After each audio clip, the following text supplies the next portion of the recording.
tu as envie que je te raconte une histoire? Oui? Bon. Alors, c'est l'histoire d'un lion, le roi des lions. Ce jour-là, il a rassemblé tous les animaux.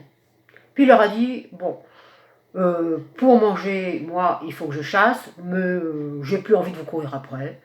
Alors voilà, dorénavant, chaque fois que je rugirai, eh ben, il y en a un de vous qui doit venir me voir et je le mangerai. Alors, qui est-ce qui va commencer? Lequel va se faire manger en premier? Bon, tous les animaux, ils ont regardé en l'air. Et puis, il y a grand-mère Lapin qui s'est approchée, qui a dit, bah, moi, bah, je suis vieille, alors bon, autant que ce soit moi qui commence. Hein.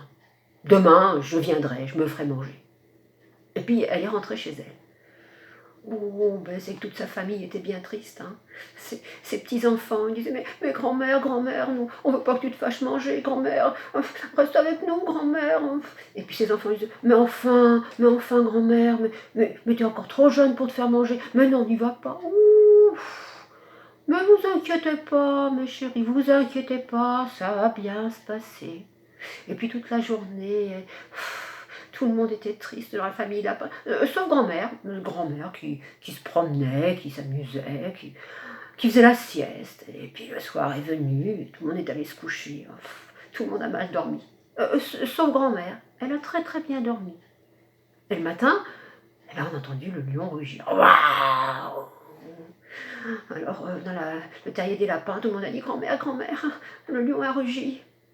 Oui, vous inquiétez pas, je vais y aller. Et puis elle a pris le temps de faire sa toilette, et puis le lion a rugi une deuxième fois. Waouh! Tous les animaux ont dit, mais grand-mère, le lion, il a rugi une deuxième fois. Oui, vous inquiétez pas. Allez, je vais y aller. Au revoir. Tout le monde s'est regardé, au revoir, mais grand-mère, adieu grand-mère. Et puis grand-mère Lapin est partie. Et le lion a rugi une troisième fois. Waouh! Et grand-mère, ben, elle marchait tranquillement, elle est passée à côté d'un puits. Elle s'est arrêtée à côté du puits, elle a regardé au fond du puits, et puis elle a continué son chemin. Et elle est arrivée devant Messire Lion. Elle a fait comme si elle était très essoufflée.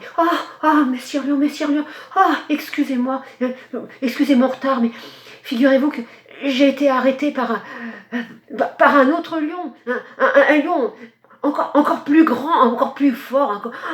Il a voulu me manger, mais je lui ai dit que non, il ne pouvait pas me manger parce que c'est vous qui m'attendiez. Comment ça, a dit le lion? Comment ça? Un autre lion plus grand, plus fort que moi? Mais où est-il ce lion? Je veux le voir, moi. Mais, m'a dit grand-mère Lapin, il est là-bas, sur le chemin. Eh ben, accompagne-moi, je veux le voir, moi aussi.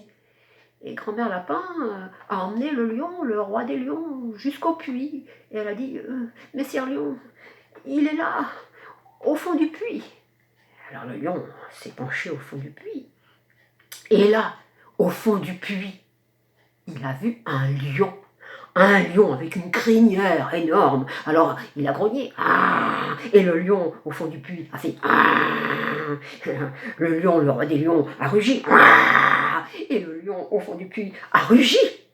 Alors le lion, le roi des lions, a dit, ça va pas se passer comme ça. Et il a sauté dans le puits. Et puis il s'est noyé. Grand-mère Lapin est retournée auprès de sa famille, de ses enfants, de ses petits-enfants. Et depuis ce temps-là, dans la jungle, tous les animaux vivent tranquilles. Et voilà.